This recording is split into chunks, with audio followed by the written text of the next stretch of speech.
Tu dis?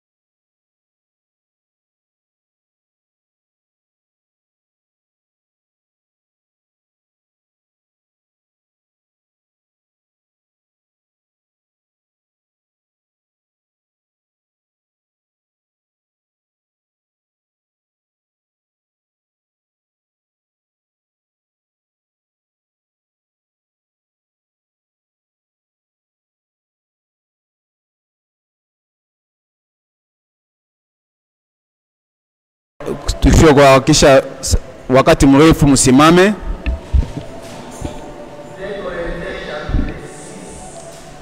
Wakorinto wa kwanza sura ya 6 mstari wa kwanza na wa pili. Biblia inasema hivi: Gisi munatumika pamoja na Bwana, tunawaonya musipate kupokelea neema ya Mungu kwa bure. Kwa kuwa anasema mwakati nzuri nilikujibia, na mwakati ya wokovu nilikujia msaada. Sasa wangalia hapa sasa, wakati yenye nzuri. Sasa wakati hii ndio siku ya wokovu. Tutaomba Mungu shebote.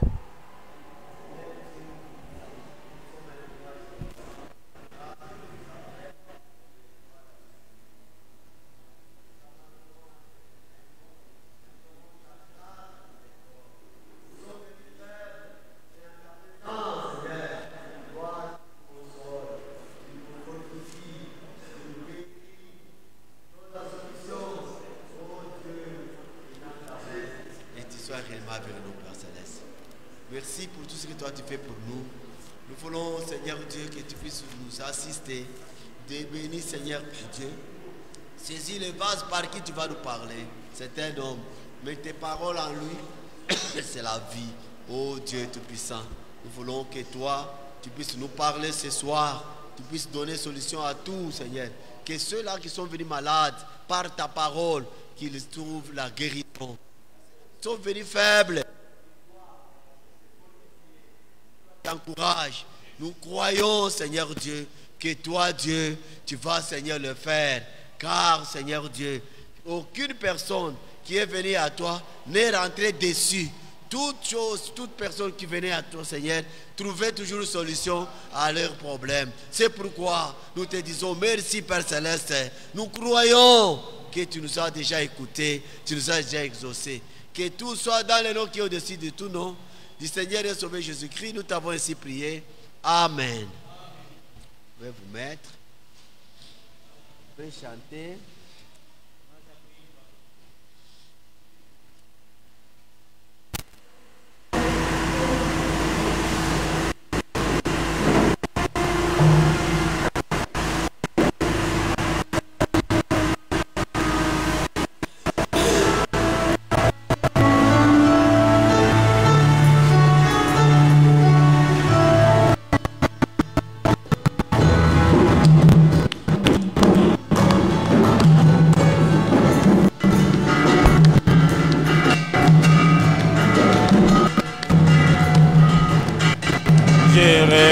J'ai résolu de ne plus élever de ces mondes. La cabibabe, Jésus me procure et joie, et grand et profond, je décide de Jésus-Christ,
peut décider avant qu'il soit trop tard. Laissez les mondes en toi au sommet et nous porter.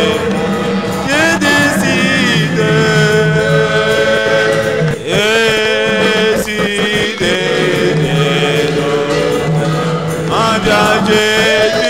Jésus-Christ, rendez-moi aujourd'hui, moi désormais, c'était nouvelle, oh Dieu décide, de nous, envia Jésus-Christ, rendez-moi.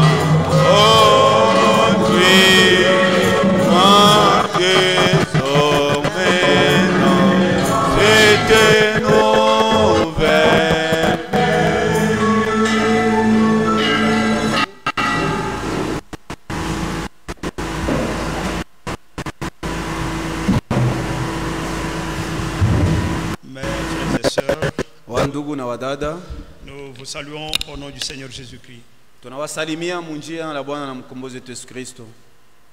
C'est vrai, c'est le temps de prendre la décision. Kweli ni wakati ya kubamba mipango. Le Seigneur revient bientôt. Bwana ni karibu kuja. Nous pouvons retourner à l'écriture que notre frère nous a lue. Tunaweza kurudia mwili andiko yenye ndugu alitusomea. Dans 2 Corinthiens chapitre 6e. Wakorinto wa pili sura ya 6. Au premier verset déjà il est dit. Mstari wa kwanza inasema de vous transmettre d'abord les salutations de vos frères et sœurs de Kambove et de Kakanda. Ninawaletea masalamu ya bandugu yenu ya Kambove na Kakanda. Ils m'ont demandé de vous saluer au nom du Seigneur Jésus-Christ. Amen. Bali niambia niwasalimie mjina la Bwana Yesu Kristo. Alors le premier verset dit, mstari wa kwanza inasema hivi: puisque nous travaillons avec Dieu, huku tukifanya kazi pamoja naye, nous vous exhortons à ne pas recevoir la grâce de Dieu en vain. tunawasihi ninyi pia msipokee fadhili zisizostahili. Car il dit, walisema au temps favorable, mwakati na stahili, je t'ai exaucé. nilikujibia. Au jour du salut, siku ya wokovu, je t'ai secouru. nilikujia msaada. Voici maintenant, sasa wakati njoi, le temps favorable. wakati ya nzuri. Voici maintenant, sasa mwangalie wakati, le jour du salut. siku ya wokovu. Nous sommes encore dans ce jour. Tuko mwile wakati.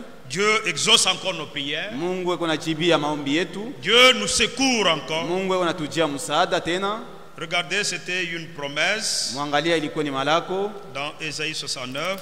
Muisaya 58. Il est dit là-bas à partir du verset 8. Kuanzia kwa mstari wa 8. Ainsi parle l'Éternel. Anasema wa milele. Au temps de la grâce, mwakati ya neema, je t'exaucerai. Nitakujibia. Amen. Amen.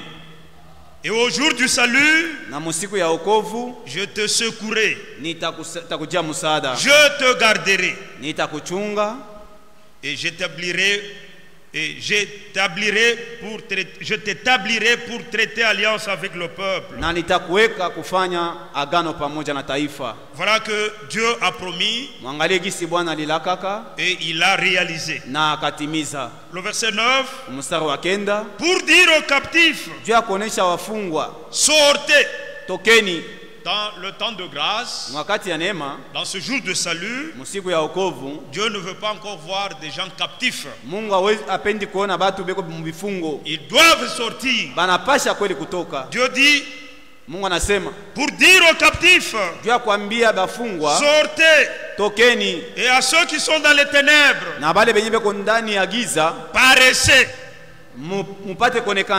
Jésus-Christ, Yesu Kristo, il est la lumière. Yeye ni nuru. Et nous sommes les enfants de lumière. Na shie tuko batoto ya nuru. Nous ne devons pas être dans les ténèbres. Hatuwezi kuwa ndani ya giza. Ainsi Ésaïe 61 dit aussi, Isaya 61 nayo nasema, concernant ce jour,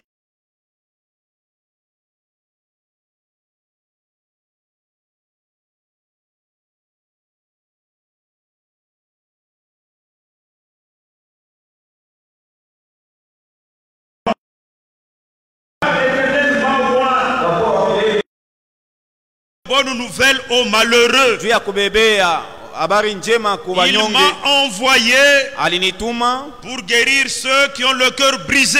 juu ya kuponya bale bote beko na moyo ya C'est kuvunjika. pourquoi Jean 14 aussi le premier verset dit Na njo Yohana 14 mstari wa kwanza que nasema votre cœur ne se trouble point. ya kusema roho zenu isihangaike. Il m'a envoyé pour guérir ceux qui ont le cœur brisé, Alinituma nipate kweli kuponesha benye kwa moyo pour kuvunjika. proclamer aux captifs la liberté. Amen. Juu ya kutangaza kweli kubenye fungaji kweli bapate uhuru. Alléluia. Amen.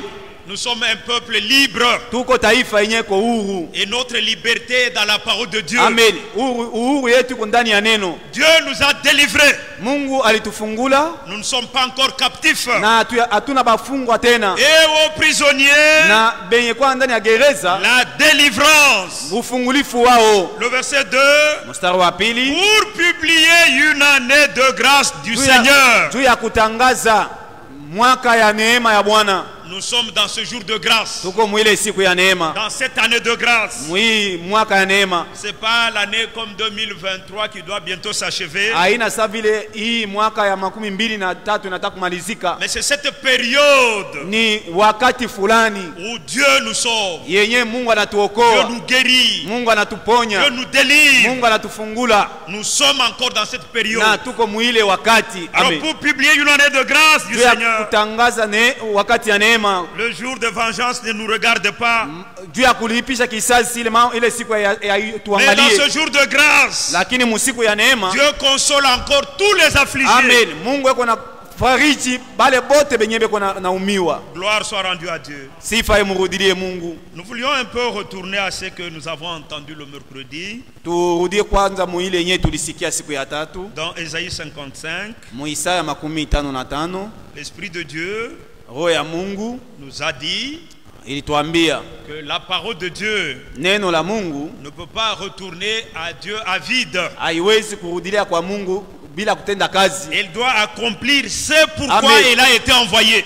Inapasha kutenda kazi, ndio kwa maana baliituma. Lisons ça Tuisome à partir du premier verset. kuanzia mstari wa kwanza. Vous tous qui avez soif, Mwe bote muko na kiu, venez aux eaux. kujeni kumaji. Notre eau, c'est la parole de Dieu. Amen. Maji yetu ni neno la Mungu. Comme mon frère l'a dit ici, Kama vile ndugu yetu alisema hapa. la parole a la solution à tous nos problèmes. Amen. Neno la Mungu liko na jibu kwa maneno yetu yote. Le Seigneur dit, Bwana anasema même celui qui n'a pas d'argent, hata ule mwenye ana pesa, venez acheter et manger. kujeni mupate kununua na mukule. Gloire à Dieu. Sifa kwa Bwana. Le verset 3. Mstari wa 3. Prêtez l'oreille Mutege sikio, et venez à moi. kujeni kwangu Écoutez na et musikie, votre âme na vivra. nafsi yenu itaishi. Je traiterai avec vous une alliance éternelle Nitafanya na mwe kweli maagano ya pour milele, rendre durable mes faveurs envers David. juu ya kutia kweli bila kutenka mipango pamoja na Davida. Voici, je l'ai établi comme témoin auprès des peuples, Nilimweka kama vile mshuhuda kwa taifa, comme chef et dominateur des peuples. kama kichwa mwenye kutawala taifa. Voici, tu appelles des nations Kwa kuwa unaona unakuwa naoga na taifa que tu ne connais pas, benyewe ujue, et les nations qui ne te connaissent pas na kitu kenye akikujue accourront vers toi. na biko nakimbia kwako wewe, À cause de l'Éternel, ton Dieu, kwa ajili ya wa milele Mungu wako, du Saint d'Israël qui te glorifie. mtakatifu wa Israeli mwenyewe Dans unatukuza. le verset 6 dit, Mstari wa 6 anasema, cherchez le Seigneur pendant qu'il se trouve. Amen, tafuteni Bwana wakati yeko naonekana. Dans ce jour de grâce, Mwi siku ya neema, nous le cherchons et nous le trouvons. Amen, tuko namutafuta na tunamupata. Invoquez-le Tumwalike tandis qu'il est prêt. wakati yeko karibu. Il viendra un temps Itafika wakati où on fulani ne peut pas l'invoquer. na kuna gisi ya kumwalika. Mais maintenant, Sasa hivi comme nous sommes encore dans ce jour de grâce, gisi tuko mwakati ya neema, nous l'invoquons tuko na mwalika et il nous répond. na yeko natujibia. Quiconque invoquera le nom du Ule Seigneur, yote mwenye atalika jina la Bwana il sera sauvé. ataokolewa. Invoquez-le tandis qu'il est prêt. Mumwalike wakati eko karibu. Dans ce jour de grâce, Mwi siku ya neema, que le méchant abandonne sa voie. batu babaya baache manjia zao, Et l'homme d'iniquité ses pensées. na batu ya zambi baache mawazo yabo. Il retourne au Seigneur qui aura pitié de lui. Amurudilie Bwana mwenye atawaonea huruma. À notre Dieu qui ne se lasse pas de pardonner. Amen. Kwa Mungu wetu mwenye asiache kusamehe. Amen. Amen. Car mes pensées ne sont pas vos pensées. Kwa kuwa mawazo yangu sio mawazo yenu, Et vos voix ne sont pas mes voix. na manjia zangu sio manjia zenu, Dit le Seigneur. anasema Bwana. Autant les cieux sont élevés au-dessus de la terre. Hisi dunia mbingu iko juu sana, Autant mes voix sont élevées au-dessus de vos voix. na njoo ile manjia yangu iko yule ya manjia zenu, Et mes pensées au-dessus de vos pensées. na mawazo yangu yule ya mawazo yenu. Maintenant le verset 10. Sasa kwa mstari wa 10, Comme la neige, la pluie et la neige descendent des cieux. Paka vile mvua na theluji vinashuka kumbingu Et n'y retourne pas na habiwezi kurudia sans avoir arrosé, bila kumimia, fécondé la terre kulobanisha na et fait germer les plantes, kuleta mboleo kubulongo, sans kuchipusha avoir mambeko, donné de la semence au semeur, bila kuleta mbegu kwa mpandaji, et du pain à celui qui mange. na kwa mkate kwa ule konakula. Bien aimé, ça dans le naturel nous le voyons. Bandu hii dunia yetu tunaiona mkiasili. Quand la pluie tombe, Mvule kinyesha, il y a toujours des effets. kuko paka matukio. Il en est de même. Jo vile vile Le verset 11. Musala 11, Ainsi en est-il de ma parole jo paka hivi biko pamoja na sauti yangu qui sort de ma bouche. yenye kutoka mkino yangu, Elle ne retourne point à moi sans effet. na airudi yake kwangu bila kutenda. Elle ne peut pas retourner à vide. Haiwezi kurudia hivi bule, Il faut qu'il y ait des effets. inapasha kuwe matukio. Sans avoir exécuté ma volonté Bila kuanza kutimiza mapenzi yangu et accompli mes desseins. na kutimiza mipango yangu. Le verset 12 dit, Mstari 12 anasema, oui, vous sortirez avec joie ndiyo atamitosha na furaha, et vous serez conduits en paix. na mutaongozwa ndani ya salama. Voilà que la parole de Dieu Njoo kwa maana neno ya Mungu qui sort de la bouche de Dieu, ile inatoka mkino ya Mungu, pas la parole d'un homme, hapana neno ya mutu, pas la parole d'une église, hapana neno ya kanisa, mais la parole de Dieu. lakini neno ya Mungu. C'est pourquoi, bien mes frères, Njoo kwa maana bapenda banduku, nous sommes un peuple heureux tuko batu baheri. parce que Dieu a exaucé nos oreilles Njoo Mungu alijibu masikio yetu pour n'écouter que sa parole. njoo ya kusikia paka neno lake. Et un bon prédicateur, un bon serviteur de Dieu, Na mhubiri mzuri wala mtumishi wa Mungu wa et un kweli, envoyé de Dieu mtumishi wa Mungu ne dira que les paroles de Dieu. atasema paka maneno ya Mungu, Et celui qui est de Dieu na yoyote kwa Mungu n'écoutera que la parole de Dieu. atasikia paka neno ya Mungu. La parole de Dieu Neno ya Mungu qui sort de la bouche de Dieu inatoka mkino wa Mungu, et ne peut pas retourner à lui à vide. haiwezi kurudia kwake hivi bule bila kutenda. Quel impact la parole a sur nous? Ni uvuto kani neno iko nayo yulu yetu, Quel résultat il y a déjà que la parole a déjà produit en nous? ni mapato kani neno inesha kutoa ndani yetu. Frère Bam dit dans une prédication, Ndugu Branham yako anasema ndani ya mahubiri fulani, ces paroles de promesses infaillibles. asema maneno yake ya malako ile haiwezi kuharibika. Il dit, je crois réellement Asema naamini kweli que chaque parole de Dieu, ya kwamba kila neno ya Mungu, chaque promesse de Dieu kila malako ya Mungu est la vérité. iko ukweli. Tout ce que Dieu a dit, Ile yote Mungu alisema, tout ce qui est sorti de la bouche de Dieu ile yote ilitoka mkino ya Mungu est la vérité. iko ukweli. Aucune de ces paroles Hakuna neno yake hata moja ne faillira. ile itakosa. Regardez un peu dans Josué, Tuangalie kwanza mkitabu cha Yoshua, Josué chapitre 21. Yoshua sura ya 21. Dieu dit ceci Mungu anasema hivi pour ce qui est de ses paroles. juu ya ile mambo inaangalia maneno yake. Il dit au verset 45, Anasema kumstari 15, de toutes les bonnes paroles ku maneno yote mema que l'Éternel avait dites à la maison d'Israël, ile maneno Bwana aliambiaka nyumba ya Israeli, aucune ne resta sans effet. hakuna neno hata moja ikabakia bila kutenda. Tout s'accomplit. Yote maneno Gloire yalitimilika. soit rendue à notre Dieu. Utukufu ipewe kwa Mungu wetu. Toutes ces paroles maneno yote qui sont sorties de sa bouche, ile ilitoka mkinywa yake, aucune d'elles ne restera sans s'accomplir. hakuna hata neno litabakia bila kutimilika. Croyez-le, frère. Muyamini banduku, Toutes s'accompliront. yote itatimilika. Il y en a qui se sont déjà accomplis. Kuko ile inesha timia, Il y en a qui sont en train de s'accomplir. kuko ile ingaliki na Et timilika, d'autres s'accompliront toujours. na ingile itendelea kutimilika. Regardez, frère. Angalieni banduku, Dans Jean chapitre 2, mu Yohana sura ya pili, le Seigneur a parlé ici. Bwana alisema hapa. Lisons un peu ça. Tusome kwanza ile Jean chapitre 2, Yohana sura ya pili, au premier verset, commençons là. tuanzie ku mstari ya kwanza. 3 jours après, Masiku tatu kisha il y eut des noces à Cana en Galilée. kulikuwa karamu kule kukana mu Galilea. La mère de Jésus était là. Mama yake Yesu alikuwa pale, Et Jésus fut aussi invité aux noces avec ses disciples. na Yesu alialikwa kuile karamu pamoja na wafuasi wake. Le vin ayant manqué, Kisha mvinyo kumalizika, la mère de Jésus lui dit, mama yake Yesu akawaambia, ils n'ont plus de vin. abana tena na vinyo. Jésus lui répondit, Yesu akamjibia, femme, mke, qu'y a-t-il entre toi et moi? ni mambo kani kati yako na mie? Mon heure n'est pas encore arrivée. Saa yangu bado haijafika. Maintenant, Marie Sasa Maria est allée dire aux disciples, aux serviteurs, akaenda kuambia banafunzi au verset bafuasi 5, batumishi sa kubambia mère dit aux serviteurs, mustari ya tatu ya mama yake akamwambia, faites ce qu'il vous dira. akaambia batumishi ya kwamba mufanye mpaka ile atabambia. Parce que ce qu'il va dire, Juu ile atabambia, aucune parole qui sortira de sa bouche hakuna neno hata moja itatoka kinywani ne mwake peut retourner à lui à vide. inaweza kurudia kwake bila kutenda. Lorsqu'il va dire Kisha yeye kusema ce qu'il va dire là, ile yenyewe atasema c'est ce qui va s'accomplir. njo yenyewe itafanika. Les disciples Banafunzi n'ont pas douté. abakushakia. Au verset 6, Mstari ya 6, or il y avait là 6 vases de pierre destinés aux purifications des Juifs, japo pale palikuwaka mitungi 6 yenye kutayarishwa juu ya utakaso ya Wayuda, et contenant chacun 2 ou 3 mesures. na kila mtungi ndani yayo mulikuwaka Là, c'est le vipande Seigneur mbili maintenant qui wala parle. tatu.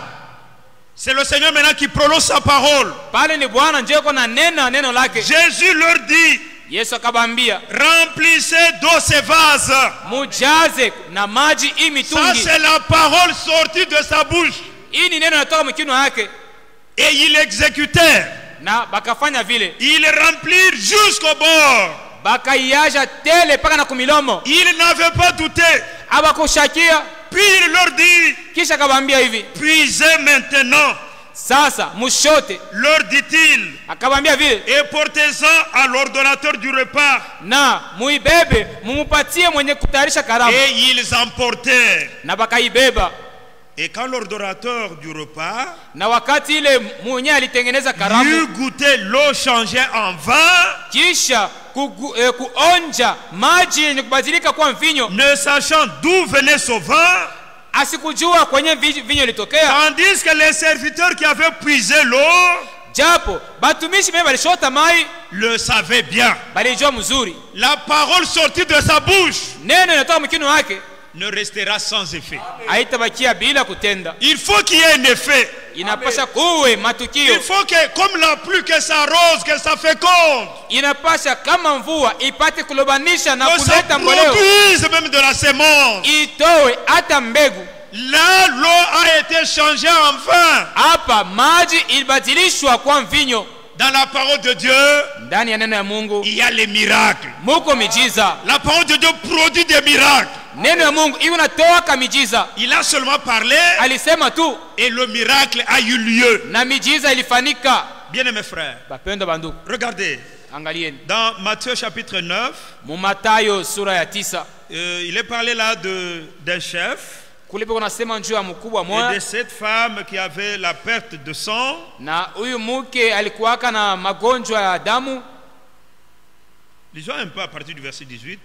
Tusome kuanzia kwa mstari ya 18. Ces gens avaient foi Aba watu walikuwa na imani que ce que Dieu dit, ya kwamba kile Mungu anasema ça doit s'accomplir. kinapasha kufanika. Tandis qu'il leur adressait ces paroles, le verset 18. Wakati ile alikuwa anawaambia hii maneno, Voici un chef arriva.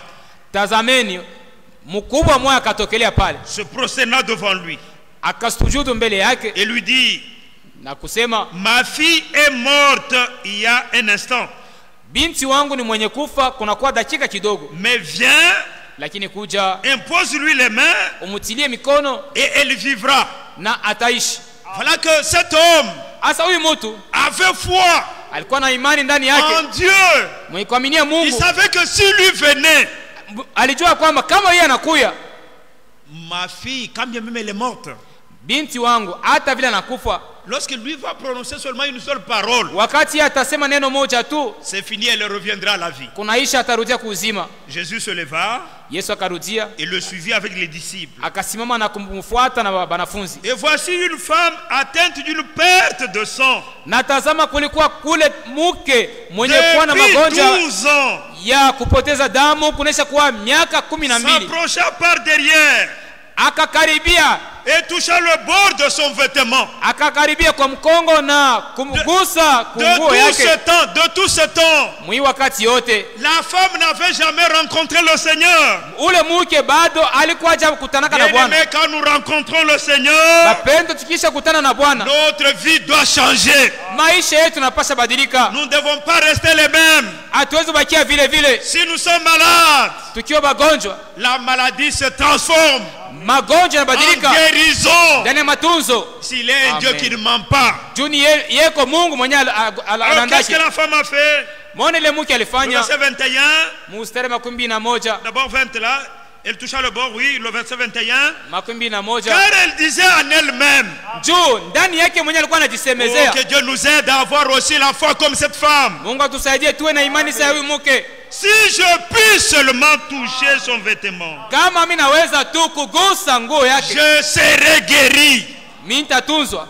La femme avait foi dans la guérison divine. Ule mke alikuwa na imani mu matunzo ya Mungu. Il savait que le Seigneur, Alijua kwamba Bwana s'il prononce seulement une seule parole, akisema neno moja tu, c'est fini, je suis guéri. unaisha natunzwa. Parce que la Bible précise que Juu Biblia inasema, pendant les 12 ans, Biblia inaonyesha wazi il mwile a vu miaka autant de 12 médecins, alionaka banganga mais wakachana il n'y avait chana pas de suite. akupata jibu. Mais ce jour-là, Lakini ile siku il était devant le grand médecin. alikuwa mbele ya munganga mkubwa. Le grand médecin d'ici maintenant, Munganga mkubwa yuko hapa. le compatissant Jésus. Wewe ule kuna shiriki umateso Yesu. Dès qu'on est devant lui, Ukifika mbele yake la maladie part. magonjwa yanaenda. Alors cette femme Ule mke a touché le Seigneur. alimgusa Bwana. Jésus se retourna, dit, Yesu akageuka na kusema en la voyant, mkumtazama, prends courage. ujipe moyo Ma fille, binti wangu, ta foi t'a guéri. imani yako inakutunza. Que Dieu augmente aussi notre foi. Mungu aongeze imani yetu. Et cette femme fut guérie à l'heure même. Na ule mke akatunzwa pale pale. Oui, Ndiyo, parce que c'est sa parole juu ni neno sortie de lake sa bouche. natoka kinwani mwake. Il lui a dit, ta foi Alimwambia imani yako t'a guéri. Ou au inakutibisha. même instant, Pale pale elle était guérie. alipata matunzo. Lorsque Jésus fut arrivé à la maison du chef Na wakati ile Yesu alifika kunyumba yule mkubwa, et qu'il vit les joueurs de flûte et la foule bruyante, aliona kule kundi ya watu wengi yenye kuchemuka na wapika vinanda kule, il leur dit, akawaambia retirez-vous, tokeni hapa, car la jeune fille sababu le n'est binti pas morte, asikufe mais elle dort. lakini mwenye kulala. Et il se moquait de lui. Na balikuwa namchekelea. Bien mes frères, Bapenda banduku, nous prêchons le salut, nous prêchons le salut, tunahubiri wokovu, nous prêchons la guérison, tunahubiri matunzo, mais ce n'est pas tout le monde qui croit le salut. lakini ana batu bote wanaamini wokovu. Dieu ne traite qu'avec les croyants. Mungu eko na ifanye na baamini. Même la guérison divine, Hata matunzo ya kimungu Dieu l'opérera seulement avec les croyants. Mungu ataitimiza paka na baamini. Voilà que ces gens, Moneni ya baba ils se moquaient du Seigneur. balikuwa namchekelea Bwana. Mais finalement, ils sont sortis. Mwisho yote walitoka. Quand la foule eut été renvoyée, Kisha ile kundi kutoka pale, Jésus entra, Yesu akaingia, prit la main de la jeune fille, akachukua mkono ya ule binti, et la jeune fille se leva. na ule binti akasimama. Bien mes frères, Wapendwa banduku, la parole sortie de la bouche de Dieu, neno ya kutoka mkino ya Mungu elle ne peut pas retourner à vide à lui. haiwezi kumrudilia bure. Elle doit s'accomplir. inapasha kutimilika, Elle doit produire un effet. inapasha kutoa matukio. Regardez, Angalieni, depuis Genèse d'ailleurs, kuanzia mwanzo, vous connaissez ces écritures. mnajua hii maandiko Dans Genèse chapitre 1er, mkitabu cha Mwanzo sura ya kwanza le verset 3e. mstari ya 3. Parce qu'au premier verset, il est dit au commencement, Dieu créa les cieux et la terre. Ndio tunaweza kuona kwa mwanzo Mungu akaumba mambingu na dunia. Mais la révélation, Lakini dans ufunuo Jean chapitre 1er, mu Yohana sura ya au kwanza, commencement était la parole. kwa mwanzo neno alikuwa, Parce que c'est la parole qui a tout créé. juu ni neno yenyewe iliumba vyote. Dieu dit, le Mungu verset 3, akasema mstari ya 3, que la lumière soit, nuru iwe, et la lumière fut. na nuru ikawa. Parce que c'était sa parole. Juu ilikuwa neno lake, Il l'a prononcé. aliinena. Et quand il l'a dit, Kisha kusema il fallait qu'il y ait quelque chose qui devait se passer. ilipasa kufanike kitu fulani. Le verset 6, Mstari ya 6, Dieu dit Mungu akasema qu'il y ait une étendue entre les eaux kuwe pali pakavu kati ya maji, et qu'elle sépare les eaux d'avec les eaux d'avec les eaux. na itenganishe maji na panafasi Que ya vous maji continuez ingine. au verset 9, Dieu dit Mstari ya 9 Mungu que anasema les eaux qui sont au-dessus du ciel na se rassemblent maji yenye kuwa yule ya en un seul mambingu, lieu maji yenye kuwa juu ya mambingu et que le ikusanyike fasi sec moja, paraisse. na pali pakavu paonekane. Écoutez la suite. Musikieni ile nafasi, Et cela fut ainsi. na ile ikafanika paka vile. Dites amen à ça. Amen. Et cela fut ainsi. Na ile ikawa vile, C'est-à-dire la parole s'accomplit comme Dieu l'avait dit. ni kusema neno ilifanika paka vile Mungu alisema. Même quand vous continuez au verset 11, Hata mkiendelesha kwa mstari wa 11, puis Dieu dit kisha Mungu akasema que la terre produise de la verdure, udongo itoe majani mabishi, de l'herbe portant de la semence, itoe majani yenye kuwa na mbegu, des arbres fruitiers donnant du fruit selon leur espèce, miti ya matunda na itoe matunda, et ayant en eux leur semence sur la terre. na iwe yenye kuwa ndani yayo na mambegu pa udongo. Je veux que vous voyez seulement la conclusion là. Naona ile mwisho, Et cela fut ainsi. na ile ikafanika paka sawa. Bien-aimé, il n'y a aucun obstacle devant la parole de Dieu. Bapendwa, hakuna kikwazo hata kimoja mbele ya neno la Mungu. Quand Dieu prononce sa parole, Mungu akisha kusema neno lake, ça doit s'accomplir. inapasha fanika vile vile, Ça doit être comme Dieu l'a voulu. inapasha kuwa paka jinsi Mungu aliitaka. Oh, que Dieu nous aide. Oh, Mungu atusaidie. Mes frères bien-aimés, Bapendwa banduku, prenons encore le verset 14 et 15. tuwe kwanza mstari wa 14 na 5. Dieu dit Mungu akasema qu'il y ait des luminaires kuwe vitu vya dans kuleta nuru l'étendue du ciel ndani ya mambingu, pour séparer le jour d'avec la nuit. juu ya kutenganisha mchana na usiku, Que ce soit des signes pour marquer les époques, les jours et les années. iwe maalama njuu ya kuonesha masiku, nyakati na miaka, Et qu'ils servent de luminaires dans l'étendue du ciel. na isaidie kuleta nuru kati ya mambingu, Pour éclairer la terre. njuu ya kuangazia dunia, Et maisha, cela fut ainsi. na ile ikafanika vile vile. Gloire soit rendue à Dieu. Utukufu pe kwa Mungu. Notre Dieu est merveilleux. Mungu wetu ni mwema, Accrochons-nous à sa parole. tuambatane kuneno lake. Tout ce qu'il nous a dit dans sa parole Ile yote anatuambia kuneno lake arrivera comme il l'a dit. itafanika vile alisema. Regardez frère, Angalieni banduku, le psaume 33 dit, Mazaburi 33 il nasema, dit la chose iko nasema kitu et elle existe. na kile kitu Je kinakuwako. vais d'abord lire ça, je veux lire ça. Nisome kwanza ile. Regardez, le psaume 33. Angalieni kwanza Mazaburi 33. La parole de l'homme, Neno ya mutu, l'homme peut faillir, hein? mutu anaweza kukosa, Mais ce que Dieu dit, lakini kile Mungu ça anasema ne peut pas faillir. haiwezi kukosa Ça doit arriver. mpaka ifanike. Le verset 8 dit Mstari ya 8 nasema que toute la terre craigne le Seigneur. dunia mzima, nchi Que yote tous les muogope habitants du Bwana, monde na wakaji wa dunia nzima tremble devant lui. itetemeke, watetemeke mbele Car yake. il dit Juu yako nasema, et la chose arrive. lakini anasema kinafika. Oh, gloire à Amen. Dieu. Oh, tukufu kwa Mungu. Frère, Banduku, si nous avons la parole de Dieu, tukiwa na neno la Mungu, si nous gardons ce que Dieu a dit, tukichunga kile Mungu anasema, même si ça prend des années, hata miaka inapita, ça va toujours arriver. Amen. mpaka ifanike vile. Il n'est pas un fils de l'homme pour se repentir. Yeye ana binadamu jo kujuta, Car il dit et la chose arrive. juu yako anasema kitu na kinafika, Il ordonne anaagizia et elle existe. na inaonekana. Amen. Frères bien-aimés, Bapenda banduku, tout ce que Dieu nous a déjà dit, ile yote Mungu anesha tuambia croyons-le déjà. tuyamini kwanza. Regardez, Angalieni Romains, je crois, Romains chapitre 4. Warumi sura 4. Abraham, Ibrahimu notre père. baba yetu. Regardez, Angalieni le verset 17, mstari wa 17 même 16. hata 16. C'est pourquoi les héritiers Ndio kwa maana wariti le sont par la foi. weko na riti kwa imani. Or, Romains 10, 17 dit, Japo Warumi sura 10 mstari wa 17 nasema la foi vient de ce qu'on entend imani inatokea kwa kile tunasikia, et que nous entendons de la parole de Christ. na ile tunasikia kwa neno la Kristo. S'il n'y a pas la parole de Christ, il n'y a pas de foi. Kama hakuna neno la Kristo hakuna imani. Maintenant, il dit ici, Hapa c'est anasema pourquoi les héritiers, ndio kwa maana wariti, êtes-vous héritiers de Dieu? muko wariti wa Mungu. Ou héritiers de Amen. Christ? Wariti pamoja na Kristo. Alors les héritiers Basi wariti le sont par la foi, wako na riti kwa imani, pour que ce soit par grâce. ili iwe paka kwa neema. Nous travaillons avec Dieu. Tunatenda pamoja na Mungu. Nous ne devons pas prendre la grâce de Dieu en vain. Hatuwezi kuchukua neema ya Mungu kwa bure, Afin que la promesse soit assurée ili malako à ipate toute la kuhakikishwa postérité, kwa uzao yote, non seulement à celle qui est sous la loi, ana paka kwa ile uzao yenye kwa chini ya sheria, mais aussi à celle qui a la foi d'Abraham, lakini tena kwa habari wenye kuwa na imani ile ya Ibrahimu, notre Père à tous.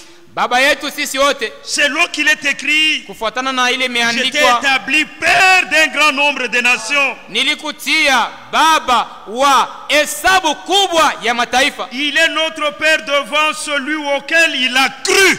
Yeye eko baba yetu mbele ya ule yeye aliaminia. Dieu qui donne la vie aux morts. Mungu mwenye kuleta uzima kwa wafu. Écoutez, Sikieni. et qui appelle les choses qui ne sont point comme si elles étaient. Na eko naita bitu bila biko sawa bila bitu biko wako. Abraham, Ibrahimu espérant contre toute espérance, akitumainia kushindia Il kila a tumaini, cru. akaamini. frère, Banduku, avec Dieu, pamoja na Mungu, même si le monde peut voir que ça ne peut pas arriver, hata dunia ikiona sema hii haiwezi nous fanika, croyons, nous espérons. she tunaamini na tunatumainia.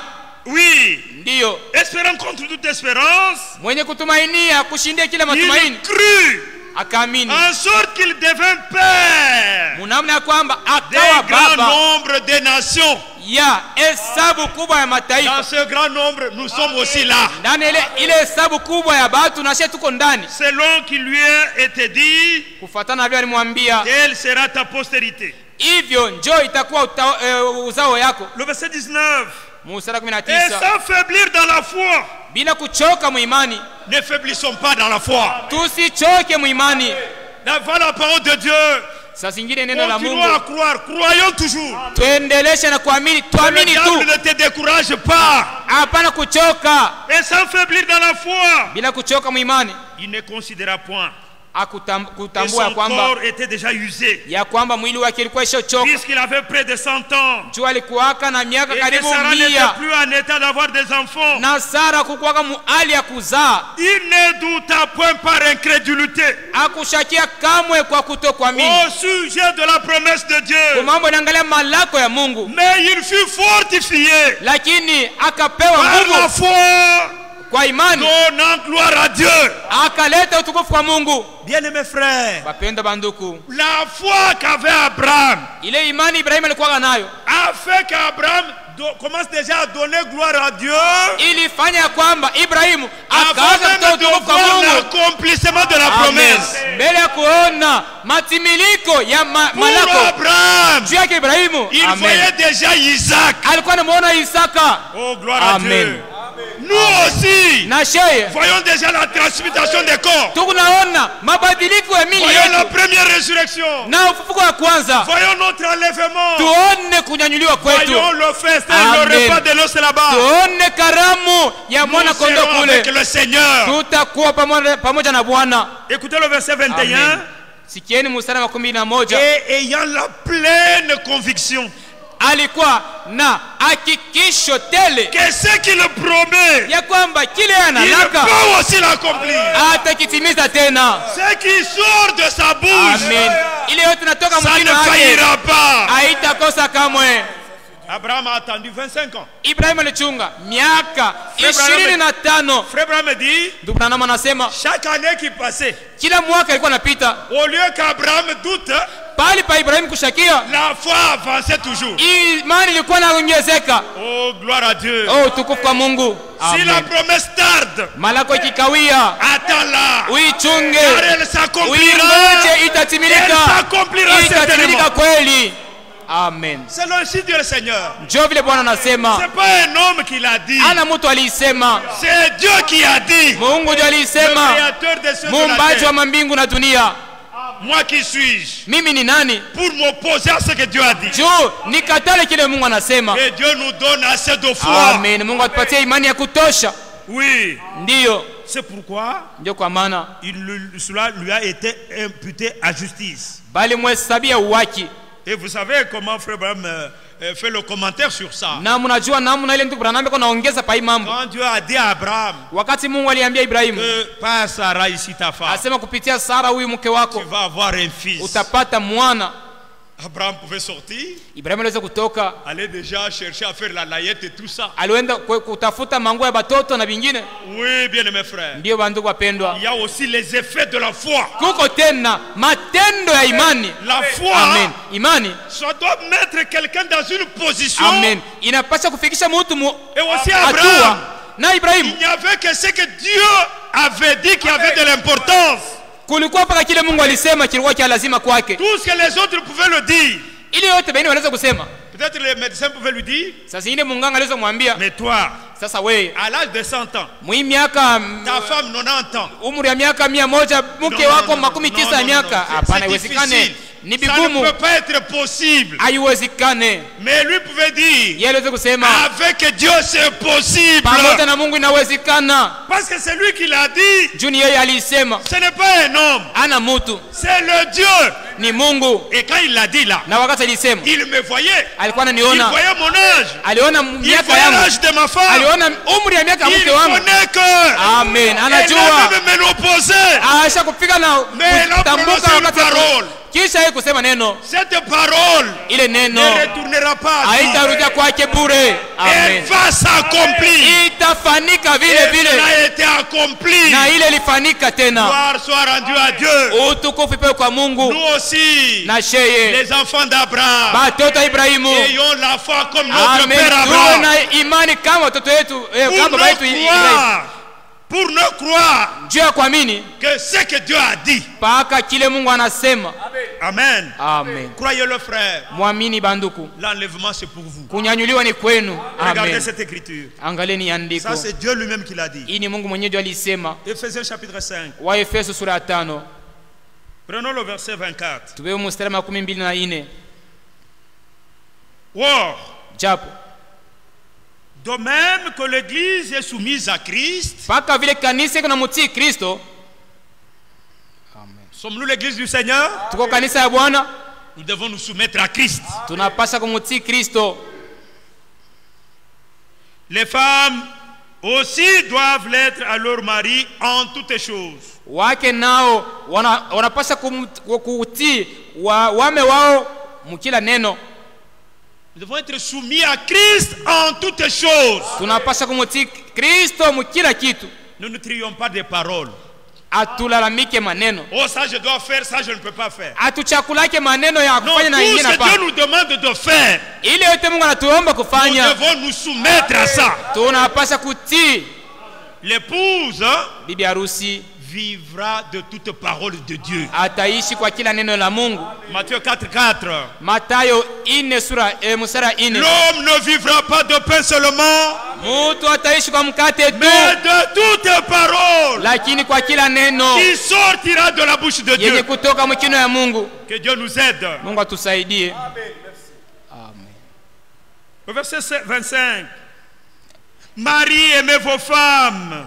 Wame mupende wake wenu Comme Christ a aimé l'église. mpaka vile Kristo anapenda kanisa Et s'est livré lui-même pour elle. na alijitoa ye peke juu yake. Oui, Christ nous a aimés. Ndiyo, Kristo alitupenda. En retour, nous devons aussi l'aimer.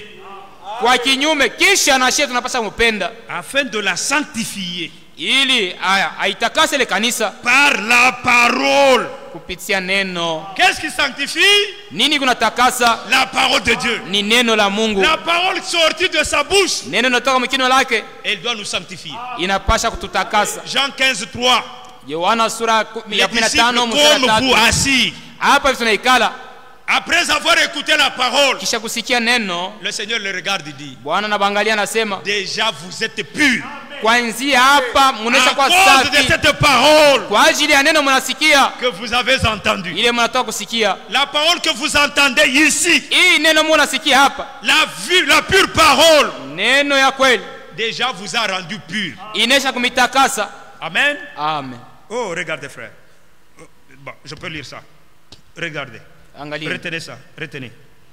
Allons un peu dans Jean 17. twende kwanza mu Yohana 10. Ça, c'est le Seigneur lui-même qui l'a dit. Hii ni Bwana mwenyewe alisema Le verset 19. mstari 19, D'abord 17. 17 Vous kwanza. connaissez ça? Sanctifie-les par ta vérité. Hii ni kweli, watakase na Ta ukweli yako. parole est la vérité. Neno lako ni ukweli. Dans les fausses doctrines, dans les faux enseignements, Mu dans les mafundisho ya bongo na interprétations, matafsiri ya kipekee il ne peut pas y avoir la véritable sanctification. hamuwezi kutoka utakaso wa kweli. Si vous voyez les gens dans les tonnerres, dans le Branham Dieu, dans beaucoup d'histoires, Ukiona batu mubitu ya kuachanachana il mingurumu, n'y a pas la Branham ni véritable Mungu, sanctification là-bas. kule hakuna utakaso wa kweli. Matthieu 5:8 dit, Mathayo 5 mstari wa 8 nasema, heureux le cœur pur. eri mioyo safi. Ce cœur-là sont purifiés par quoi? Ile mioyo inatakasika na nini? Mais par la parole pure. Inatakasika na La neno parole de safi, vérité. neno ya ukweli. Heureux le cœur pur, Eri mioyo safi, car ils verront Dieu. kwani tamuona Mungu. Amen. Amen. C'est seulement les sanctifiés. Ni paka wale wenye Ceux qui ont kutakasika, la parole de vérité, la parole pure, wale wenye kuwa na neno ya ukweli, neno qui safi, verront Dieu. watamuona Mungu. Recherchez la paix avec tous. Tafutieni salama na wote, Et la sanctification, na utakaso, sans laquelle bila ile personne ne verra le Seigneur. hakuna mtu atamuona Bwana. Alors ce qui nous sanctifie, Kile kinatutakasa c'est la parole de Dieu. ni neno la Mungu, La parole sortie de sa bouche. neno kutoka mkino lake. Pas une parole hybridée, Ana mélangée, neno yenye kuchanganisha, falsifiée. yenye Non, kutafsiria, la parole pure, neno safi comme elle est sortie de la bouche de Dieu. mpaka jinsi ilitoka mkino ya Mungu. Il y a toujours des paroles qui viennent, hein? Mais retenez, Mpaka maneno kunakuya. retenez Jean 17 ici, nous allons y Tuchunge revenir. kwanza Yohana 17 Jean tutarudia. 12, Jean 12. Twende mu Yohana 12. Regardez le verset 49.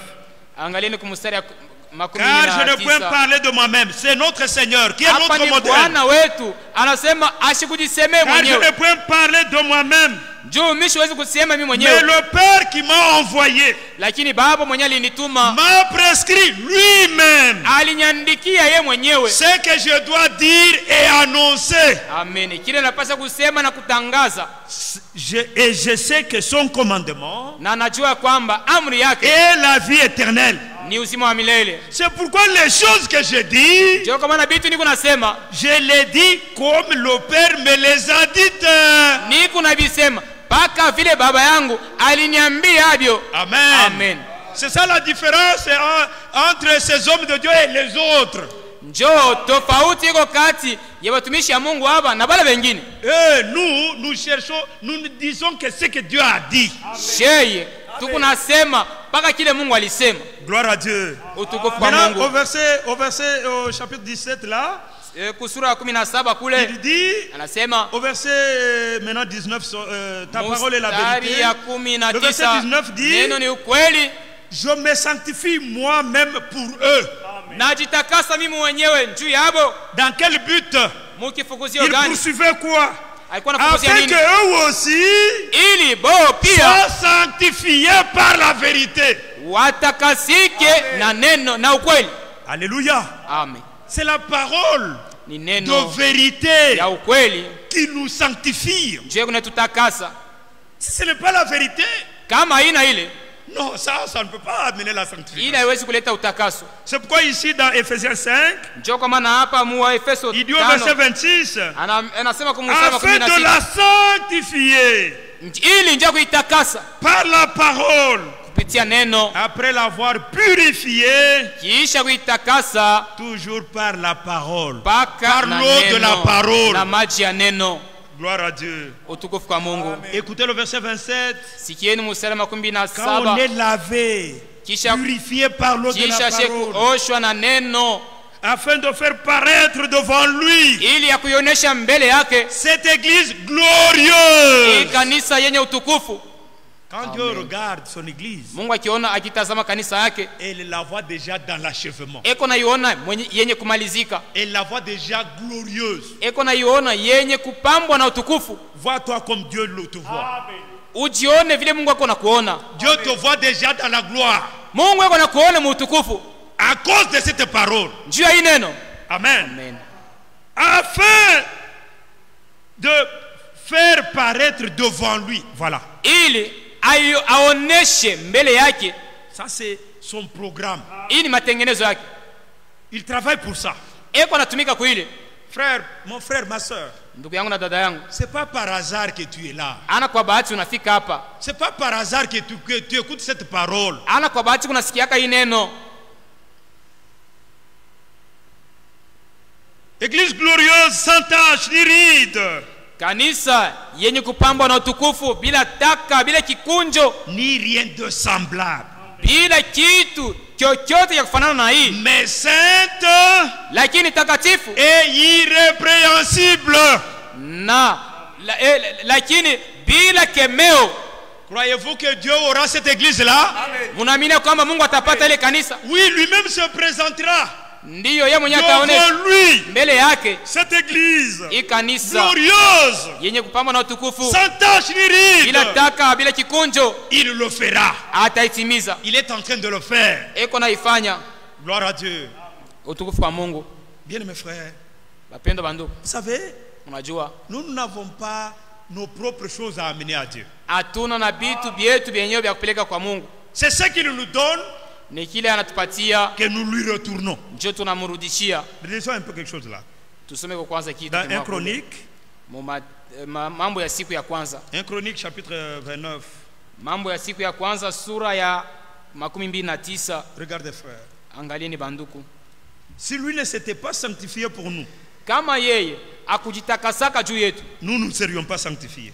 atunge kutakasika. Il s'est sanctifié pour nous, Alijitakasa mwenyewe juu yetu pour que nous aussi nous soyons sanctifiés. ili nasi tutakasike. Gloire à Dieu.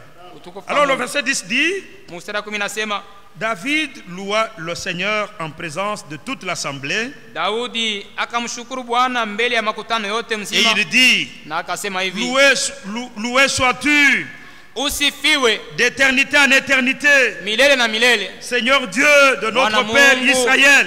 Bwana Mungu, À Mungu wa toi, Israeli, éternel, kwako wa milele, la grandeur, la ukubwa, force nguvu et la magnificence, na mamlaka, l'éternité et la gloire. milele na utukufu, Car tout ce qui est au ciel sababu vyote vilikuwa et mbingu sur la na terre duniani t'appartient. ni vya kwako. Quel Amen. effort moi je dois faire? Mimi nitafanya nguvu gani hapa? Si tout lui appartient, Kama vyote ni vya moi kwake, je dois seulement m'abandonner entre ses mains. mimi napasha kujitoa tu mikononi mwake, Qu'il fasse de moi ce qu'il lui a déjà arrêté. afanye nami kile anaweza kupanga. À toi, éternel, Kwako Bwana le règne, utawalo, car tu t'élèves souverainement juu huku nainuka kwa huru au-dessus de toutes choses. mbele ya kila yule kile kitu. Écoutez le verset 12. Musikie mstari 12. C'est de toi que viennent la richesse et la Amen. gloire. Ni kwako ndio kunatokea utajiri na utukufu. C'est pourquoi quand Dieu bénit quelqu'un, Amen. Ndio kwa maana Mungu il lui akibarikia donne même fulani la richesse. anampatia utajiri. Il doit seulement savoir que Anapasha kujua tu c'est Dieu qui m'a donné ça. Mungu alinipatia Il hii. ne doit pas se glorifier. Hata Au jitukuza, contraire, il doit glorifier Dieu. kwa kinyume C'est atamtukuza de Mungu. toi que viennent la richesse et la gloire. Ni kwako ndio kunatoka utajiri na utukufu. Même si tu as un poste élevé de travail, Hata kama uko na cheo c'est le mkazi, Seigneur qui te l'a donné. ni Bwana ndiye alikupatia hayo. C'est toi Amen. qui domines sur tout. Ni wewe ndiye mwenye kutawala yule ya C'est vyote. dans ta main que sont la force et la puissance. Amen. Ni ndani ya mkono wako ndio muko nguvu na uwezo. Et c'est ta main qui a le pouvoir d'agrandir et d'affermir toutes les Amen. choses. Na ni mkono wako ndio wenye kuwa na uwezo ya kunenepesha na kushikamisha vitu vyote. Maintenant prenons le verset 16. Mstari ya 16. Éternel notre Dieu, Bwana Mungu wetu, c'est de ta main que viennent toutes ces richesses. Amen. Que nous avons préparées pour te bâtir une maison. amen. Ni toka mkono wako ndio tunapata hii mautajiri yote tunapokea ndio kujenga nyumba yako. Ces richesses-là, il Il les m'a avait reçues de Dieu. Ili mautajiri walipata kwa Mungu, C'est pourquoi il pouvait encore les mettre à la disposition de Dieu. ndio kwa maana banapenda tena kumtumikia nayo Mungu. À toi, à ton saint nom. Kwako na kwa jina Et yako c'est à takatifu. toi que tout appartient. Na ni kwako ndio kule vyote vitu vyote biko. Je sais, oh mon Dieu, Najua Mungu wangu que tu sondes le cœur ya kwamba unachunguza et que mioyo tu aimes la droiture. na unapenda unyolokefu. Aussi, je t'ai fait toutes ces offrandes volontaires Na tena niko na kutolea hii masadaka yote dans la droiture de mon cœur. kwa kipendaro na kwa unyolokefu wa moyo. Un croyant, un véritable chrétien, Mwaminifu wa on ne kweli le pousse pas, on ne le pousse pas. aba musukumake, C'est automatique. ni kwa wepesi tu. C'est Dieu qui crée le vouloir, qui produit le vouloir et le faire en nous. Ni Mungu ndiye kunatoa ndani yetu kutaka na kutenda. Le verset 18. Mstari ya 18. D'abord, il dit la partie B du verset 17 là. Je vis maintenant avec joie ton peuple qui se trouve ici t'offrir volontairement ses dons. Asema niliona sasa na furaha watu wako wenye kuwa hapa weko na kutolea kwa kipendaro ima zawadi. Seigneur Dieu d'Abraham, Bwana Mungu wa Ibrahimu, d'Isaac et d'Israël, wa Isaka na Israeli, nos pères, mababu zetu, maintiens toujours dans le cœur de ton peuple ces dispositions. weko na shika hapa kwa lote hii ndani ya moyo taifa yako ima balikuwa tayari. Voulez-vous que Dieu maintienne ces dispositions en nous? Munapenda Mungu aweke imania tayari ndani yetu Et ses pensées, na hii mawazo, et affermir son cœur en toi. na walishikamisha moyo wao ndani yako. Ça doit aussi être notre prière. Hii inapaswa kuwa ombi yetu. Que Dieu affermisse nos cœurs en lui. Mungu ashikamishe mioyo yetu ndani yake. Donne à mon fils Salomon Umupe mwana wangu Sulemani un cœur dévoué à l'observation de tes commandements, de ta parole. moyo tayari juu ya kutimiza neno lako. Gloire à Dieu. Utukufu kwa Mungu. Mes frères bien-aimés, Bapenda banduku, tout ce qui est sorti de la bouche de Dieu, ile yote inatoka mikono ya Mungu ça ne peut pas retourner à Dieu haiwezi kumrudilia Mungu sans effet. bila Ça ne kutenda. peut pas retourner à vide. Kamwe haiwezi kurudia bure. Même cette parole de Jean chapitre 12, Hata hii neno ya Yohana sura 12 c'est maintenant, ni sasa hivi, dans ce jour de grâce ici, muhimu siku ya neema, que nous devons expérimenter, vraiment faire de vraies expériences avec Dieu. ndio tunapaswa kufanya maonjo ya kweli pamoja na Mungu. De la nouvelle naissance, Lakini de la véritable conversion, kuzaliwa kwa kweli, du baptême du mara ya Saint-Esprit pili, véritable. na ubatizo wa kweli wa Roho Mtakatifu. Amen. Amen. Regardez Romains 12, Angalieni Warumi 12, un texte habituel connu. ni andiko ya zoezi Le premier tunasomaka. verset. Mstari Je ya vous kwanza, exhorte donc, frères, na waonya basi banduku par les compassions de Dieu, kupitia mahuruma ya Mungu à offrir vos corps ya kutoa mili zenu, comme un sacrifice vivant. amen, kama sadaka iliyo hai. Ça, c'est la volonté de Dieu. Hii ni mapenzi ya Mungu. Dieu veut que nous soyons comme ça. Mungu anapenda tuwe hivi, Saint, agréable à Dieu. batakatifu venye kumpendeza Ce Mungu. qui sera de votre part un culte raisonnable. Ile itakuwa kwa upande wenu ibada yenye maana. Ne vous conformez pas au siècle présent, Amen. musifanane na masiku ya leo. Nous sommes dans le jour de grâce. Tuko musiku ya neema. Que Dieu nous secoue. Mungu aje Que kutusaidia. Dieu exauce notre prière. Mungu ajibuye maombi yetu. Le monde Dunia ne nous intéresse pas. haiko kote Le monde uvuto ne wetu doit même pas être trouvé en nous. na haiwezi kupatikana ndani yetu. Quand le monde vient comme ça, Dunia ikija hivi nous allons dans le sens contraire. shetu tunaenda kipindupindu, Mais lakini soyez transformés. mubadilishwe. Ce n'est pas que vous ou même moi-même nous allons nous transformer. Ana ya kwamba mimi mwenyewe wala nyinyi wenyewe tutabadilishwa. Ça aussi c'est la parole de Dieu. Hii nayo ni neno ndio Mais soyez transformés. lakini muwe penye Il kubadilishwa. y a un seul qui doit nous transformer. Kuko mmoja ndio anapaswa C'est le kutubadilisha, Dieu, l'auteur de la parole. ni Mungu mwenye neno. Il ne nous a pas appelés pour nous laisser tels que nous sommes venus, non.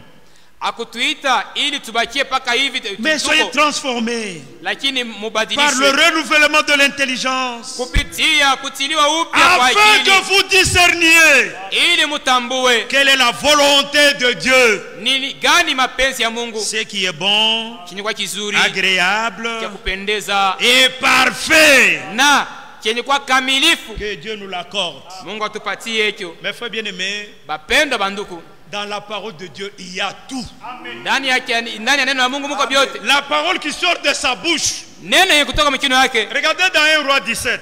Angalieni mu Wafalme wa kwanza 17. La femme là, la veuve là, la femme là, Ule muke qui avait perdu son fils, son unique fils. ule alifuishaka mwana wake wa pekee, Il dit à Élie, alimwambia Elia, serviteur de Dieu, mtumishi wa Bwana, toi tu étais passé chez moi wewe ulipitaka kwangu pour me mettre comme ça en difficulté. njoo kuneka mu magumu hivi. Parce que l'enfant qui a dit seulement ma tête, Njoo mtoto alisema analia kichwa et l'enfant était mort. na mtoto alikufa, Et la femme a pris l'enfant, na mke alibeba mtoto elle l'a amené à Élie. alimuletea Elia. Élie a pris l'enfant, Elia alibeba mtoto, il est monté dans sa chambre pour pouvoir prier. alibeba mtoto anapanda naye mchumba njoo kuomba. La femme Mke qui était dans un désespoir, ule mwenye alikuwa mwenye kukosa matumaini maintenant kabisa, elle voit sasa naona par la parole kupitia neno Élie qui dit, Elia mwenye kusema. je peux quand même lire ça. Regardez, 1 roi 17, je crois 24. Wafalme wa kwanza sura ya 17. Je veux reprendre les mots qu'Élie avait prononcés. Mimi napenda kusema vile ile misemo Elia aliisema. Ah, voilà. Verset 20. Mstari Même wa 19. 19. Il lui répondit, Akamjibia, donne-moi ton fils. nipe mwana wako. Il le prit du sein de la femme Akamutosha mu et mikono ya le mke, monta dans la chambre haute où il demeurait akapanda naye kuchumba ya juu kwenye alikuwa naikala, et le coucha sur son lit. akamlalisha pa kitanda yake, Puis il invoqua l'Éternel kisha akamwita Bwana et dit, na kusema, Éternel mon Dieu, Bwana Mungu wangu, est-ce que tu affligerais au point de faire mourir son fils, même cette veuve chez qui j'ai été reçu comme un hôte? je, ulikusudia kwamba mkipimo ya kwamba huyu mtoto apate kufwa hata kama huyu mjane alinipokea kwake? Et il s'étendit 3 fois sur l'enfant, Mara tatu akajinyosha yule invoquant mwana l'Éternel akimwita et Bwana, dit, akasema, Éternel mon Dieu, wa milele Mungu wangu, je t'en prie. na kusi C'est un Dieu qui entend nos ni prières. Mungu mwenye kusikia maombi yetu. Non seulement il entend, Anatoka il nasikia, exauce aussi. eko na jibu tena. Je t'en prie Na kuomba que l'âme de cet enfant revienne au-dedans de lui. na kusi nafsi ya huyu mtoto irudi ndani yake. L'Éternel a écouté la voix d'Élie. Bwana akasikia neno ya Elia. Croyez-vous qu'il peut aussi entendre votre voix? Munaamini kwamba anaweza kusikia tena sauti Dans yenu n'importe quel problème, kwa mambo yoyote? il est le même Dieu. Eko Mungu moya moya. Nous avons la grâce Tuko na neema d'avoir aussi le même Dieu. ya kuwa na Élie. Mungu moya moya sawa ule wa Elia. Oh, gloire à Dieu. Oh, tukufu kwa Mungu. Élie prit l'enfant, hein? Elia akachukua kwa mtoto Et il fut rendu à la vie. na mtoto akarudia kuzima. Élie prit l'enfant. na akamchukua mtoto le descendit de la chambre haute dans la maison akamshusha kuile chumba ya juu et le donna à sa mère. akampeleka kwa mama yake. Et Élie dit, Na Elia akasema, vois, naona ton fils est vivant. mwana wako ni mzima. La femme devant son miracle. Ule mke mbele ya ile miujiza Et il dit maintenant au verset 24. eko nasema kwa mstari wa 12 Et la femme dit à Élie, na ule mke anamwambia Elia, je reconnais maintenant. mimi natambua sasa. Amen. Dieu ne fait rien pour rien. Amen. Mungu afanyaki kitu kwa bure. Dieu savait que Mungu alijua kwamba cette femme, huyu mke lorsqu'elle verrait le miracle, kisha kuona miujiza, sa vision changerait. kuona kwake kutabadilika. Alors la femme a dit Wakati mke alisema, à Élie, mwambia Elia, je reconnais maintenant najua sasa que tu es un homme de Dieu ya kwamba uko mtumishi wa Mungu et que la parole de l'Éternel na neno ya Bwana, dans ta bouche amen, mkinywa yako est la vérité. ni ukweli. Amen. Alléluia. Amen. Élie Elia servait le Dieu vrai. alikuwa anatumikia Mungu wa Et kweli. la parole qu'il avait, Neno yenyewe alikuwa nayo c'était la parole de vérité. ilikuwa ni neno ya ukweli. Et même quand il a fait la prière, Hata wakati aliomba, Dieu a exaucé. Mungu alijibu. Terminons un peu Romains chapitre 12 là.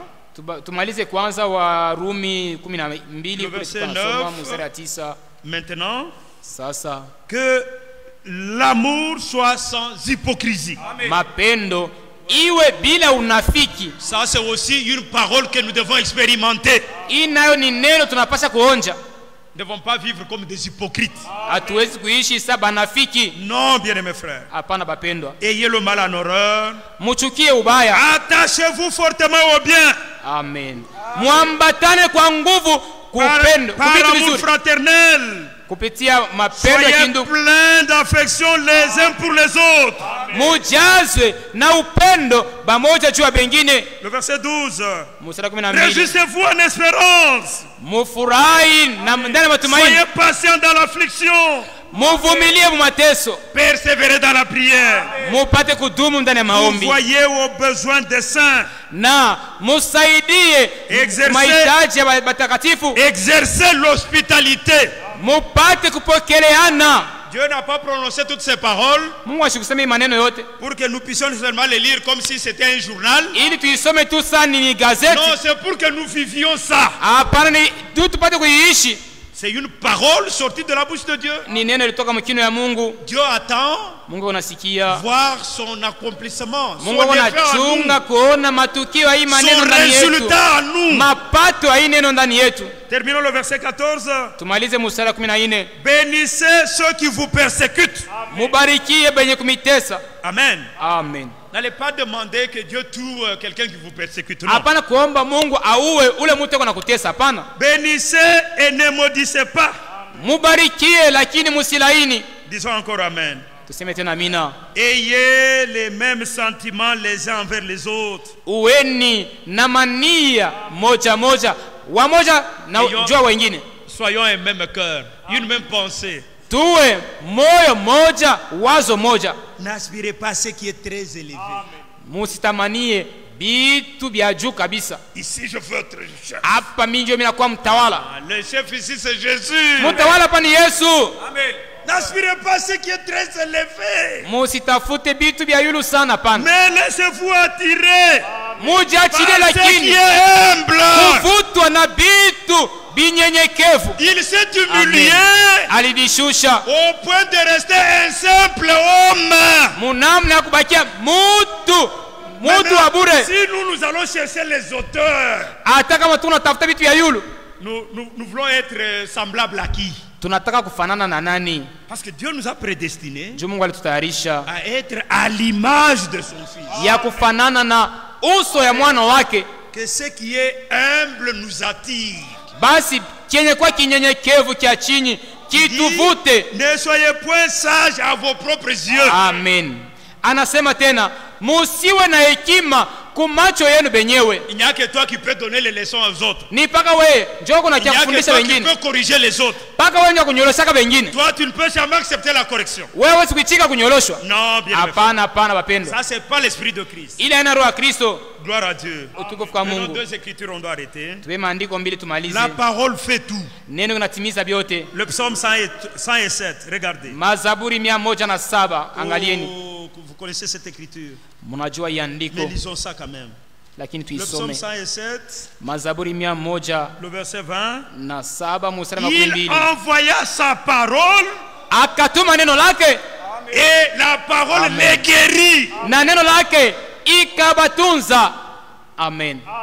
C'est pourquoi nous ici, Njoo kwa maana sisi hapa. tout est parole.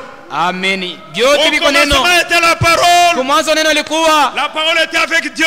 neno lilikuwa na Mungu Et la parole était Dieu. na neno lilikuwa Mungu. Ici, on n'a pas besoin de bouchoirs. Hapa tuna lazima na mamushwa Même pour chasser des démons. hata kufukuza mapepo. Hapana, Regardez, lisons ça. tuisome kwanza hii Lisons ça. Romains, Matthieu, je crois. Matthieu 8. Mathayo 8.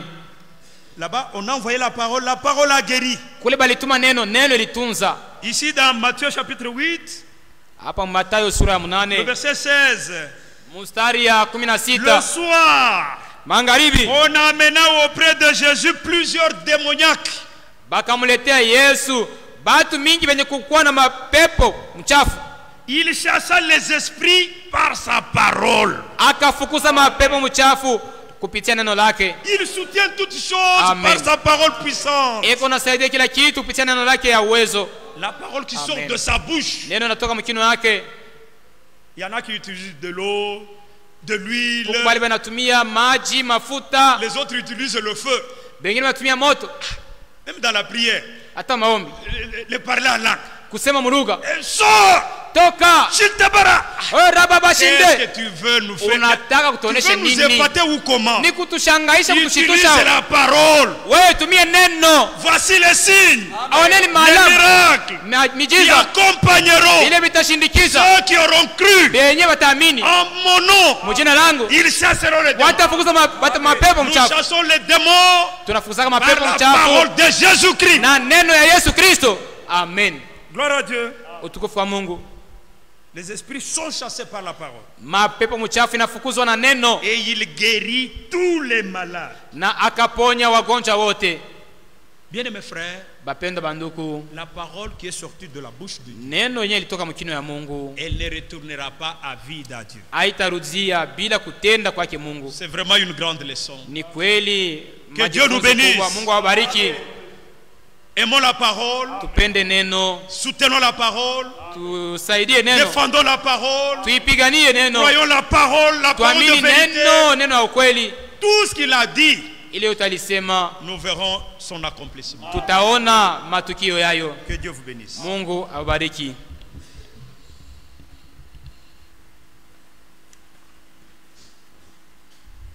Que le Seigneur vous bénisse. Bwana Mungu awabariki.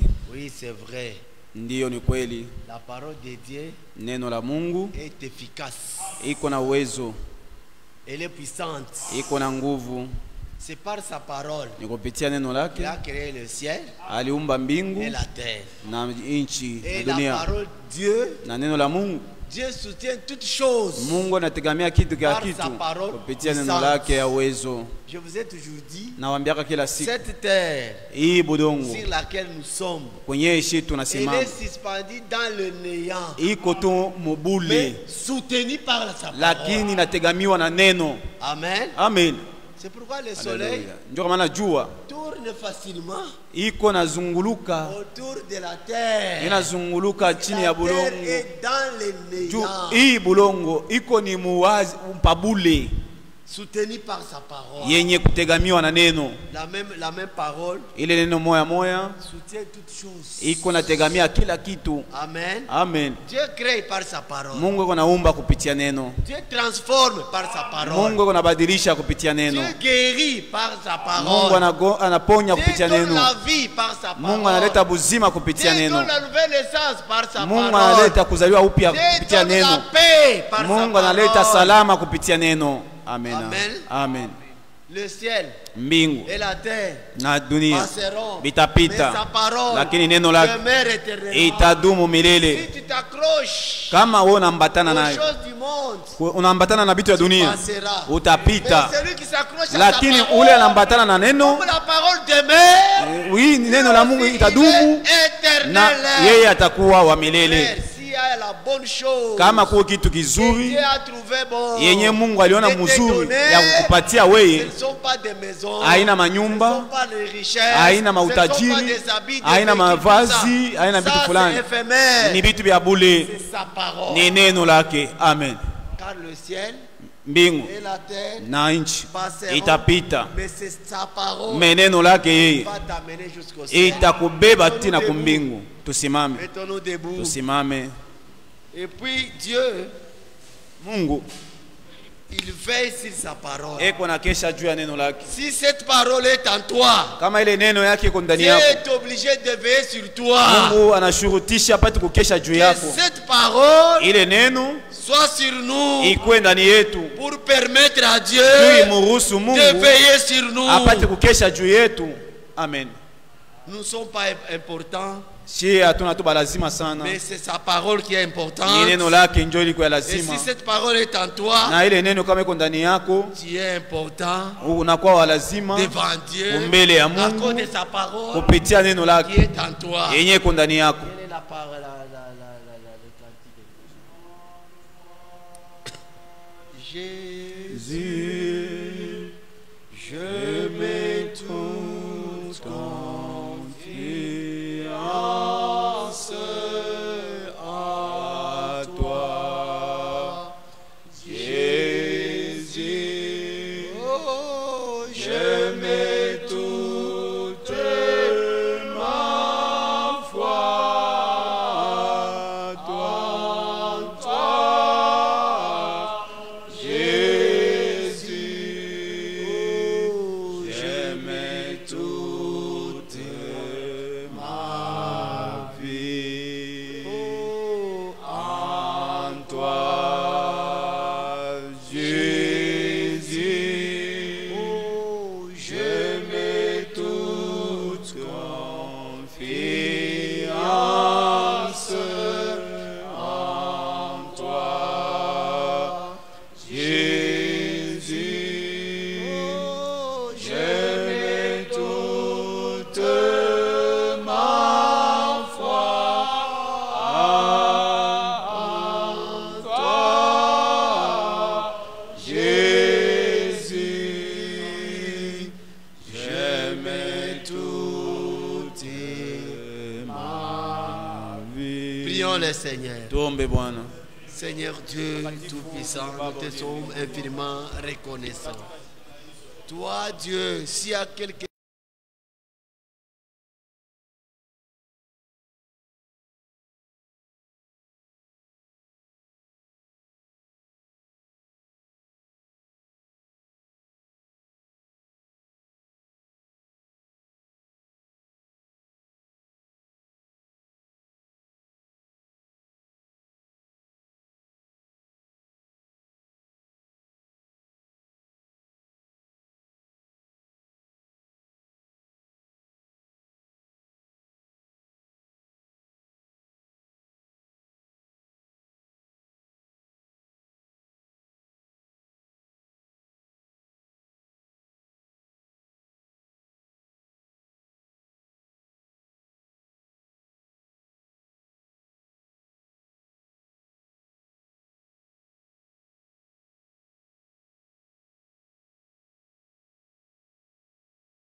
Ndugu Feli,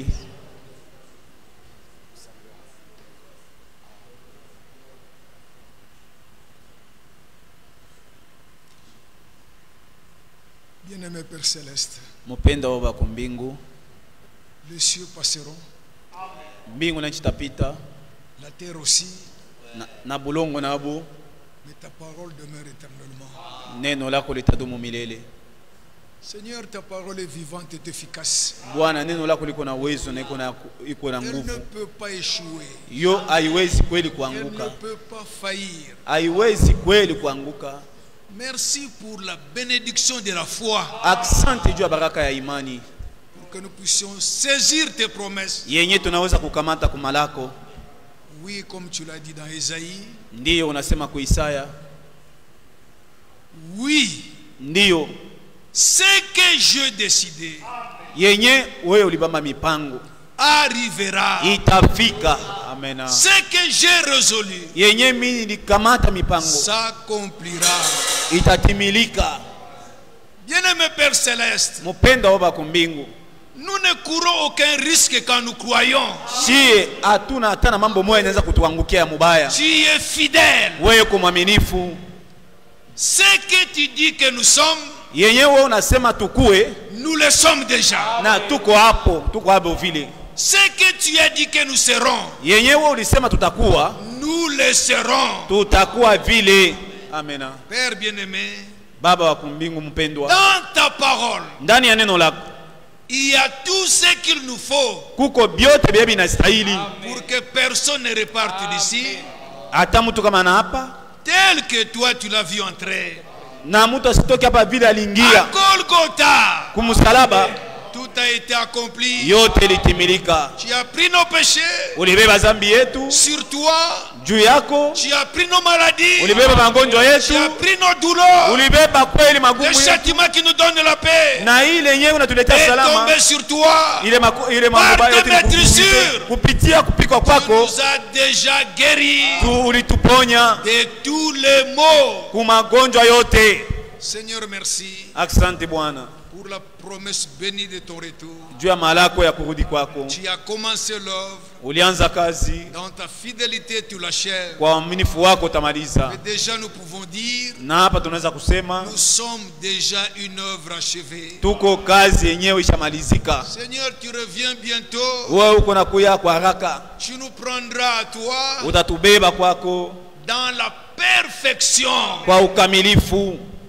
Que ton peuple, Seigneur, Taifa yako Bwana, trouve du repos dans tes promesses. amen, ipate pumziko ndani ya malako yako. Tu as commencé pour achever. Wewe ulianza na Te utamaliza. disons merci pour cela. Tunasema asante kwa ile. Bénis notre frère Miché, Bariki ndugu yetu Mishe, cet instrument que tu as utilisé chombo yenyewe ulitumikisha pour que tes promesses soient encore proclamées. juu malako ipate kweli kutangaziwa. Seigneur, nous voulons repartir d'ici. Bwana, tunapenda kutoka hapa, Fais que chacun de nous kila mmoja wetu reparte de ce lieu atoke hapa béni dans tous les aspects de sa vie. mwenye kubarikiwa mu mangambo yote, Jusque dans nos maisons, paka mu manyumba yetu, jusque dans nos entreprises. paka mu makazi yetu. Nous voulons être témoins de ta fidélité.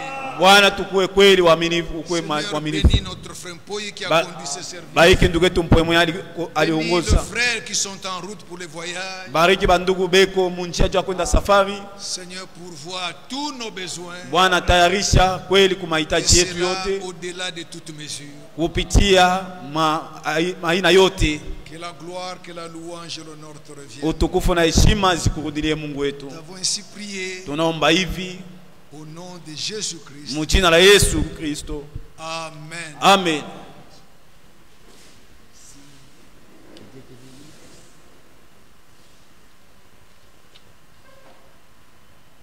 Que le Saint-Dieu vous bénisse.